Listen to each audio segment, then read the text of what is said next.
নমস্কাৰ, ঝাৰুৰ বিষয়ে 5টা অতি গুৰুত্বপূৰ্ণ কথা। শাস্ত্ৰ মতে ঝাৰু হৈছে লক্ষ্মী মাতাৰ আন এটা ৰূপ, অৰ্থাৎ লক্ষ্মী মাতাই ঝাৰু ধাৰণ কৰি আপোনাৰ ঘৰত থকা আৱৰ্জনা ৰূপী দৰিদ্ৰতাক ঘৰৰ পৰা নাশ কৰে। আজি ঝাৰুৰ বিষয়ে 5টা অতি গুৰুত্বপূৰ্ণ কথা জনাম। প্ৰথম, ঝাৰু সদায় ঘৰত লুকুৱাই ৰাখিব।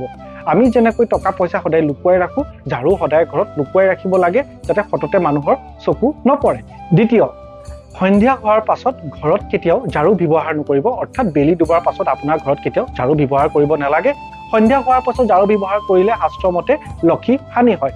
3 নম্বৰ, ঝাৰু কেতিয়াও ঘৰত থিয় কৰি নাৰাখিব। য'তেই আপুনি ঝাৰু ৰাখিব সদায় তাক মাটিত শুৱাই ৰাখিব। চতুৰ্থ, ঝাৰু কেতিয়াও নগচকিব, ঝাৰু ওপৰেদি পাৰ নহ'ব বা ঝাৰু দি কাকো নামাৰিব, ইয়াৰ ফলত লক্ষী হানি হ'ব পাৰে। পঞ্চম আৰু অন্তিমটো, আপুনি যেতিয়াই ঝাৰু কিনিব সদায় 2টা ঝাৰু কিনিব, এটা ঝাৰু কেতিয়াও নিকিনিব। আৰু শনিবাৰ দিনটো হৈছে ঝাৰু কিনাৰ উৎকৃষ্ট দিন। ধন্যবাদ।